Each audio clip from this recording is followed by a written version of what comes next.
Exercise 8.2 fourth sum பார்க்க போறோம்.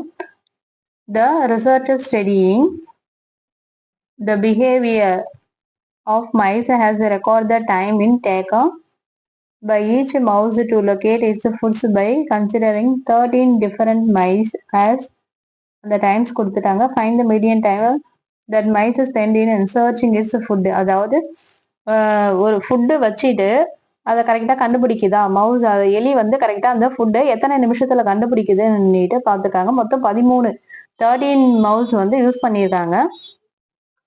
இதை வந்து மீடியன் இதுல நம்ம மீடியன் டைம் வந்து கண்டுபிடிக்க போறோம்.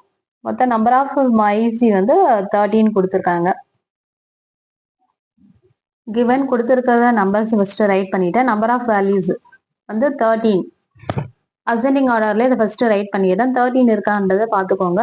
ஃபர்ஸ்ட் நம்பர் லாஸ்ட் நம்பர் நம்ம கேன்சலேட் பண்ணிக்கிட்டு வந்தா நம்மளுக்கு சென்டர்ல ஒரு நம்பர், ஏன்னா இது ஆட் நம்பர் இல்லையா, 13 இஸ் ஆட் நம்பர், நடுவுல நம்மளுக்கு ஒரு நம்பர் நிற்கும். அதுதான் வந்து என்னன்னா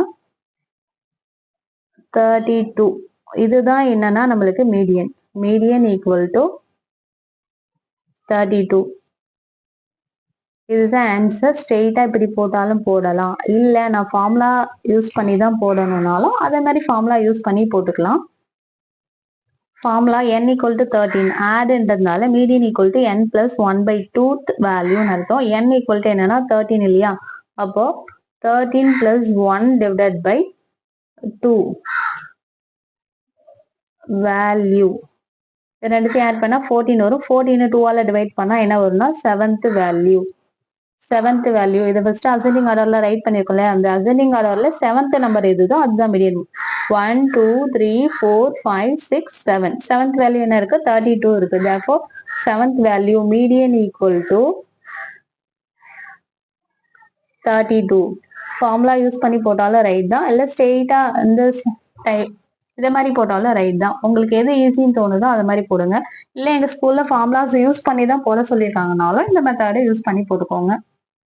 இங்க அசெண்டிங் ஆர்டர் ஃபர்ஸ்ட் ரைட் பண்ணிடுங்க. ரைட் பண்ணிட்டு அதுக்கு அடுத்து இது பண்ணுங்க. தேங்க்யூ.